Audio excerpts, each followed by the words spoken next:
Olá pessoal, e vamos nós para a nossa videoaula de número 39, falando agora sobre a fórmula de Taylor e com essa videoaula encerrando o nosso estudo sobre as derivadas de funções reais, que obviamente nós podemos continuar usando, mas encerramos esse tópico, este assunto sobre derivadas de funções reais, tá certo? Primeiro vamos começar essa aula com o enunciado do teorema que nos dá a fórmula de Taylor. Vamos lá. A fórmula de Taylor pode ser aplicada sempre que você tiver uma função definida no intervalo fechado AB, uma função real definida no intervalo fechado, e que é n mais uma vezes diferenciável no intervalo AB. Qual n? 1, 2, 3, 4, tanto faz. Seja f uma função n mais uma vezes diferenciável em AB no intervalo, no interior do intervalo fechado AB, tá? Para qualquer n natural. E fixe dentro desse intervalo AB um ponto C, dentro do intervalo aberto, tá? Então, sendo assim, com esse ponto C fixado no interior do intervalo, a gente define o enésimo polinômio de Taylor da função f como sendo esta expressão aqui. Por mais grande que ela seja, por mais estranha que ela pareça, veja só que bonitinho que é a composição desse polinômio. Primeiro, a gente denota assim, Pn de x, então n é o número natural que a gente está fixando aqui em cima. Pn de x, notação para o polinômio na variável x. Como é que é dado esse polinômio? Primeiro, ele tem um termo constante, que é igual a f de c, certo? Aí ele tem um termo associado ao grau 1, que na verdade tem um pouquinho mais de termo constante aqui na história, mas enfim, está associado com x menos c, que tem coeficiente, então, f' de c sobre 1 fatorial. Depois a próxima parcela, multiplicando x menos c ao quadrado, vem f duas linhas de c sobre 2 fatorial, o que já deve te levar a imaginar que a próxima parcela aqui vai ser o quê? A terceira derivada de f calculada em c sobre 3 fatorial multiplicando x menos c ao cubo, tá certo? Então você vai percebendo que isso vai até lá no último termo. Como a função ela é n mais uma vezes diferenciável, então eu tenho até a derivada n mais 1. Só que nós vamos parar na derivada n. Tá? Nós vamos parar na derivada n. Então fica a enésima derivada de f, calculada em c sobre n fatorial, multiplicando por x menos c elevado a n. Então esse daqui, pessoal, como vocês podem perceber, é o enésimo polinômio de Taylor. Facinho de você perceber como é que você vai compondo as parcelas dele, né? Então, para qualquer x que você pegar que seja distinto de c, você pode definir esta função aqui, que na verdade é a própria função f de x. A própria função f de x pode ser dada, segundo a fórmula de Taylor, como sendo o polinômio Pn de x mais uma nova função que a gente denota por Rn, né? Rn calculada em x menos c. Agora, essa função, ela não tem qualquer propriedade. Ela tem a propriedade de que o limite dela dividido por x menos c elevado a n quando x tende a c é igual a zero.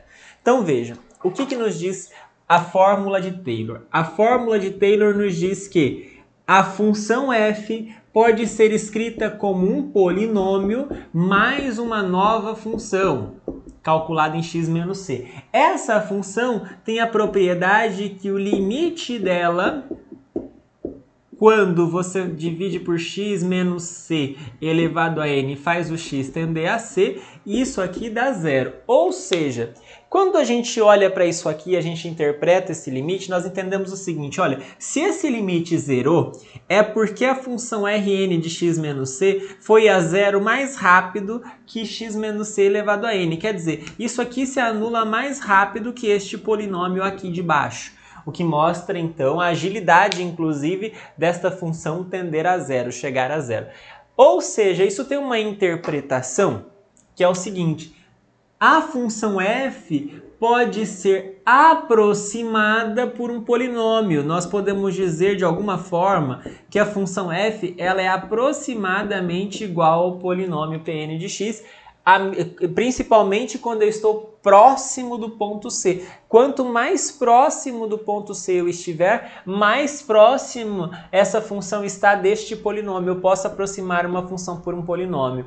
Então vejam que esse teorema tem um resultado muito significativo. Ele nos diz que qualquer função real próxima, claro, nessas condições, né, uma função n mais uma vez diferenciável num intervalo aberto AB, e essa função definida no fechado, enfim, nessas condições todas aí, ela sempre pode ser aproximada por um polinômio nas redondezas do C. E como nós podemos perceber por essa interpretação, quanto maior o grau do polinômio, mais próximo essa função está daquele polinômio dado. Se você está com um polinômio de grau 2, aumenta para grau 3, a função se aproxima ainda mais desse polinômio de grau 3, assim por diante. Você aproxima uma função por um polinômio. Então essa é a moral por trás da fórmula de Taylor. Aproximar qualquer função real nessas condições aí por um polinômio. Tudo bem? Ou seja, o gráfico próximo do ponto C é bem parecido com o gráfico deste polinômio. Ok? Então vejam que, e qual é este polinômio? Esse polinômio é o enésimo polinômio de Taylor da função f. Ok? Nós não vamos demonstrar esse teorema, ele exige um pouquinho mais de conta e tal, mas nós vamos apenas usá-lo aqui neste curso, tudo bem? Agora algumas observações, na verdade uma observação bastante importante é que na verdade nós podemos dizer um pouquinho mais sobre essa função Rn de x-c.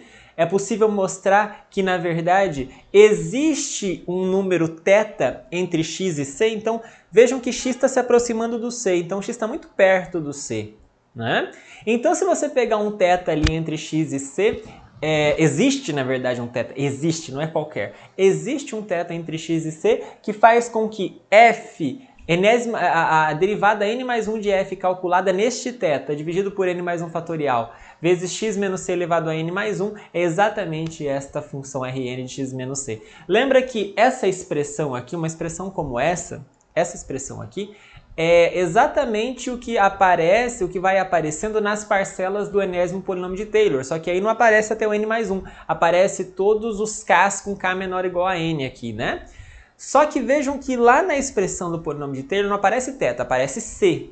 E o que eu estou dizendo aqui é que existe um θ entre x e c, então veja que é um θ espremidinho entre x e c. Quanto mais próximo o x está do c, então esse θ está mais próximo ainda do c também. Tudo bem? Então vejam que eu consigo mais ou menos entender quem é esta função e entender que essa função é bem parecida com as parcelas do polinômio, com a exceção de que aqui não é c, mas sim um θ entre x e c. Tudo bem? Ou seja, desse jeito nós podemos ver que f de x é igual a esse polinômio mais esse resto. Nós inclusive chamamos isso de resto de Lagrange quando nós usamos essa fórmula. Então, quando nós queremos a Rn de x menos c como sendo essa fórmula, a gente fala assim, olha, f de x é dada pelo enésimo polinômio de Taylor da função, mais o resto de Lagrange, o que nos permite então falar que essa daqui é a fórmula de Taylor com o resto de Lagrange. O que apareceu no teorema é a fórmula de Taylor. Era isso aqui, sem dizer quem é o Rn de x menos c. Agora que eu estou dizendo quem é, eu costumo dizer que a fórmula de Taylor tem resto de Lagrange, porque esse seria o resto de Lagrange. Ok? Claro que isso o fato de ser com o nome de Lagrange leva, obviamente, alguma história aí, que nós não vamos nos aprofundar nesse momento. Tudo bem?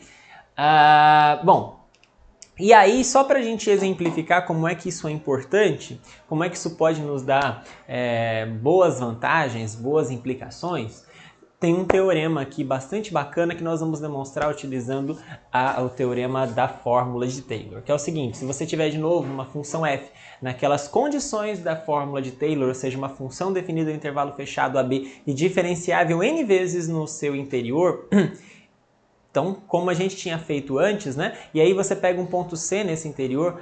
Então, se você acrescentar a isso a hipótese de que a derivada da função f em C é zero, a segunda derivada de f em C é zero, a terceira, a quarta, até a derivada n-1 de C é zero, e que a enésima derivada de C, faltou escrever aí, pessoal, a enésima derivada de f em C é diferente de zero, então vejam, todas as derivadas em C foram se anulando até a enésima. Chegou na enésima, não se anulou. Se isso acontecer, então nós temos algumas condições para analisar se esse ponto é um ponto de máximo, de mínimo ou nenhuma das duas coisas. Por quê? Porque se você lembrar bem, como a gente forçou a primeira derivada a dar zero por hipótese, f' de c igual a zero, significa que o ponto C é um ponto crítico da função. E se é um ponto crítico, pode ser um ponto de máximo, pode ser um ponto de mínimo, ou nenhuma das duas coisas, sendo então um ponto de cela. Então esse resultado nos especifica de um jeito melhor se isso acaba sendo ponto de máximo, de mínimo ou ponto de cela. Olha como é que nos diz esse resultado. Se o n que eu estou usando, ou seja, o primeiro n, tal que a enésima derivada de f no ponto C diferente de zero, se esse n for par e esse valor, já que é diferente de zero, se ele for negativo, então o C é um ponto de máximo. Veja, menor que zero, então ponto de máximo local. Agora, se esse n for par e a derivada for positiva, então é um ponto de mínimo. Veja que não tem uma outra situação. Ou é negativo ou é positivo, já que é diferente de zero. Né? Então, se for menor do que zero é ponto de máximo, se for maior do que zero é ponto de mínimo local. Claro, na situação em que o primeiro n, em que a derivada enésima de f calculada no ponto C diferente de zero, se esse primeiro n é par, então eu posso analisar essa situação. Agora, se o n for ímpar, então eu já garanto que esse ponto C ele não é nem de máximo nem de mínimo local, o que o caracteriza então como um ponto de cela. Vamos demonstrar isso vendo como é que a gente pode aplicar a fórmula de Taylor com o resto de Lagrange.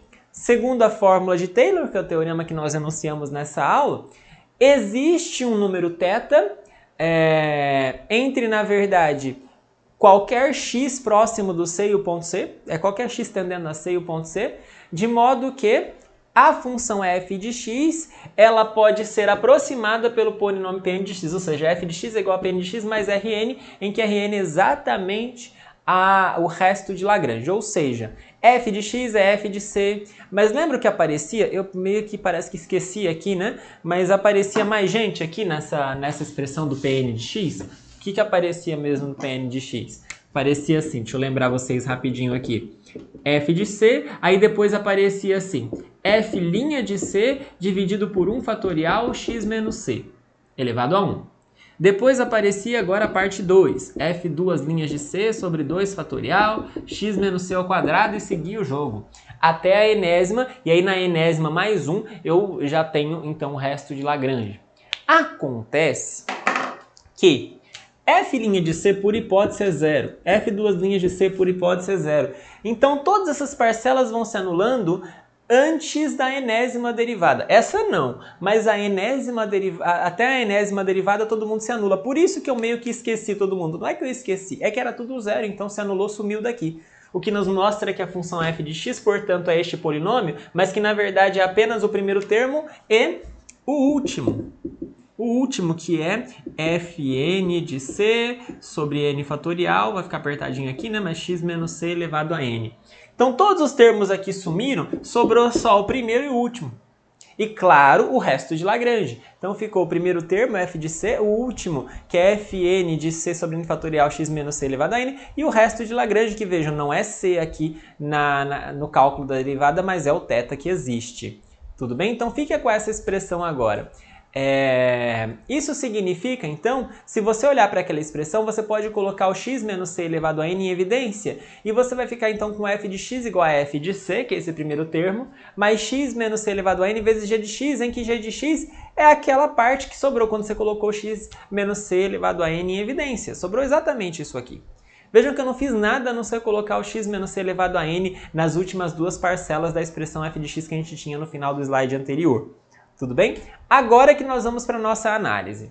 Note o seguinte, se você calcular o limite dessa função g de x quando x tende a c, isso aqui é uma constante, não muda, mas isso aqui vai a zero, ponto, acabou. Então acaba ficando igual a essa constante, esse limite. Sendo assim, pessoal, caso n seja par, não interessa o resultado de x menos c, se é positivo ou se é negativo, isso aqui vai acabar sendo sempre positivo. Tudo bem? Agora, se o f... a enésima derivada de f calculada em c for positiva também, tá certo? Essa é uma das hipóteses, lembra a primeira hipótese que nós tínhamos? Se isso aqui for positivo, então essa expressão é positiva, o que nos mostra que essa daqui próxima do c sempre é positiva, como isso aqui o n é par e isso aqui sempre é positivo, o que nos mostra que isso aqui é sempre maior ou igual a zero. Essa expressão que nós temos aí, deixa eu só escrever, ela é maior ou igual a zero. Deixa eu só explicar novamente para não criar nenhuma confusão. Olha, se você perceber, como eu estou dizendo, O que eu estou dizendo é o seguinte, se você se aproximar com x do ponto C, então isso aqui acaba tendendo a este valor que apareceu aqui no slide, que como nós estamos assumindo que a enésima derivada de f no ponto C é positivo, isso aqui é positivo.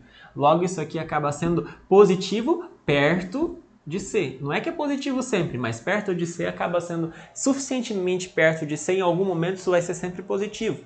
E como n é par, qualquer número real que você eleva uma potência par, isso aqui também sai positivo, nos mostra que quando eu tiver com x próximo de C, isso aqui vai ser maior do que zero, tá certo? Ou seja, f de x acaba sendo sempre maior ou igual a f de C. Maior em geral, mas vamos assumir maior ou igual, não tem problema pra gente aqui.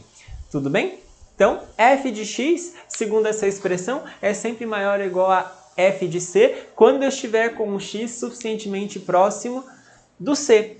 Ou seja, se eu estiver chegando perto do C, em alguma vizinhança, C menos delta, C mais delta, a função calculada em qualquer x aqui dentro sempre tem valor acima do valor da função em C.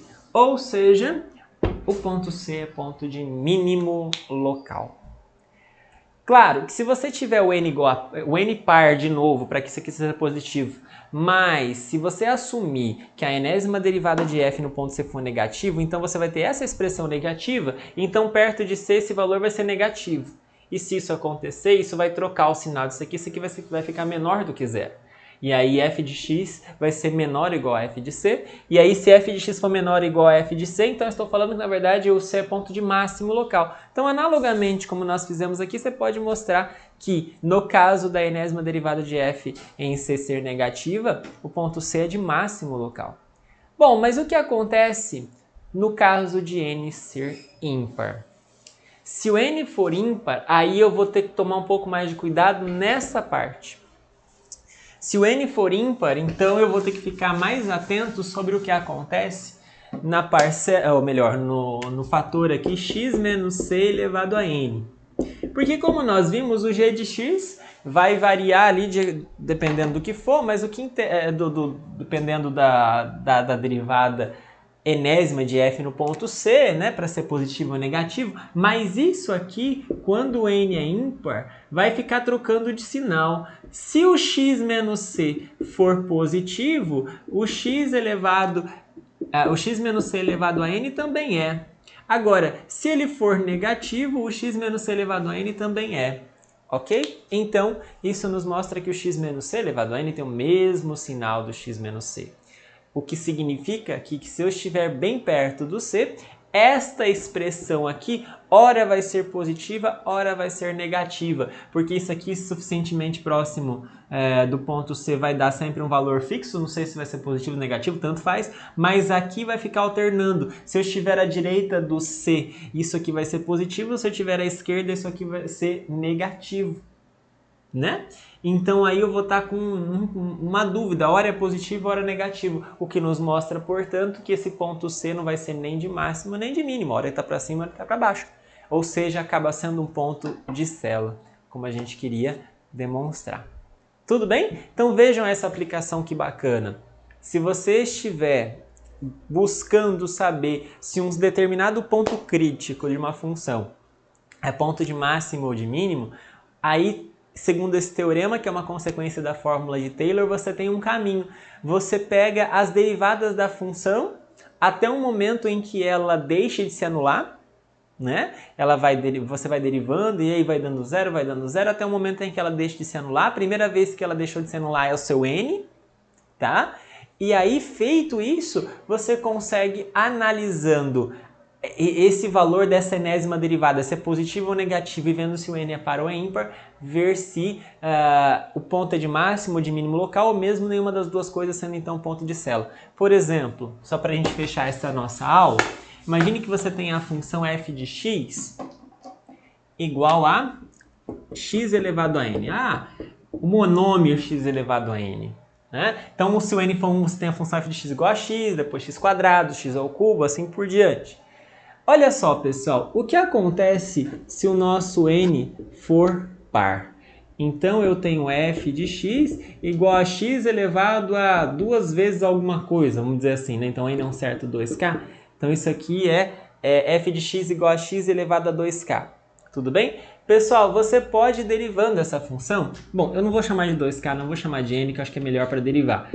Você vai derivando essa função, n, x a n menos 1, segunda derivada, n menos 1, x a n menos 2, e você vai derivando isso aqui até a enésima derivada. Quando você faz a sua enésima derivada, como você pode perceber, olha, duas linhas do n menos 2 aqui, quando você faz a enésima derivada, vai dar n menos 1, até n menos n mais 1, acho que é isso. Menos n menos 1 aqui, tá certo? É 1 a menos, se eu estou no 2 aqui apareceu 1 a menos, e aí aqui aparece x elevado a 0. Ou seja, essa é a primeira vez em que o x some, porque antes ele tinha grau 1, grau 2 para cima. Então é a primeira vez que vai ficar x elevado a 0, então o x some, isso aqui vira uma constante, não nula. Vejam só que o que está escrito aqui na verdade é n fatorial. Né? Agora, olha o que acontece quando você faz a próxima, n mais 1. Quando você faz a próxima, que é n mais 1, você está derivando uma constante, isso fica 0. Ok? Agora, o que me interessa é, pega, por exemplo, x igual a 0, ou melhor, pega o c igual a 0. Se eu pegar o c igual a 0, veja o que acontece quando você substitui a função trocando o x por c. Aqui vai se anular. Aqui vai se anular, aqui vai se anular. A primeira vai sempre se anulando e a primeira vez que não vai se anular, e na verdade a única, vai ser aqui. Vai ser a enésima derivada. Essa vai ser a primeira vez que quando substituir o x por 0 não vai dar 0, vai dar exatamente n fatorial. Isso nos mostra que a enésima derivada de f nesse ponto 0 é diferente de 0. E então, usando o teorema que nós vimos agora, se o n é par, né? Não foi o que está dito no teorema, se o n for par, então quer dizer que é a primeira vez que a derivada de f, ou a enésima derivada de f com essas condições, dá diferente de 0. Certo? E aí, se você faz isso, vou até voltar aqui para poder mostrar como nós estamos nessa situação, tá vendo? Ó, primeira vez que deu diferente de 0, você está com n par. Agora, o que acontece quando você faz a enésima derivada nesse ponto? Dá n fatorial. Isso é positivo ou isso é negativo? Se for positivo, eu estou na situação de baixo. Se for negativo, eu estou na situação de cima. Deu positivo, né? N fatorial. N fatorial é positivo. E se dá positivo, então eu posso concluir que nessa circunstância o c é ponto de mínimo. Ou seja, o 0 é ponto de mínimo. Então, nessa circunstância, se o n for par, o 0 vai ser ponto de mínimo. Veja que você já sabia disso, mínimo local, né? Você já sabia disso quando x era igual a 2. O 0 é exatamente o ponto de mínimo, inclusive global. X elevado à quarta também. Na verdade, você consegue analisar um pouquinho e perceber que isso é mínimo global em todas essas situações. E aí vejam que se eu mudar o n para ímpar, se eu pegar n igual a 1, 3, 5, etc., então eu vou acabar caindo na mesma situação, as derivadas vão ser a mesma, e a primeira vez que não vai se anular a derivada vai ser aqui única. Isso aqui vai ser positivo, né? Isso aqui vai ser, o n fatorial vai ser positivo, mas o fato do n ser ímpar já vai nos enquadrar nessa situação de baixo, então eu vou poder concluir que o 0 é ponto de cela. Se o n é igual a 1, se o n é igual a 3, 5, 7, então o 0 é ponto crítico, do n igual a 1 não, do n3 para frente, o 0 é ponto crítico, mas não é máximo nem mínimo local, ou seja, ele é um ponto de cela. Tudo bem? Então, com isso aqui, pessoal, nós terminamos esta aula e terminamos também esse nosso assunto sobre derivadas. Vejam que nós concluímos com a fórmula de Taylor, que pode ser bastante útil, já que ela nos permite aproximar uma função qualquer, que eu não faço ideia de como ela seja, por um polinômio que nós sabemos trabalhar muito bem, e principalmente o computador sabe lidar muito bem com polinômios, certo? O que nos mostra, inclusive, mais um grande motivo para nós acreditarmos que as derivadas são grandes ferramentas para lidar, claro, com funções diferenciáveis, com funções que são mais do que contínuas, né? São N vezes diferenciáveis, tá bom? Então com isso nós terminamos essa aula, desejo a você bons estudos e até a próxima videoaula.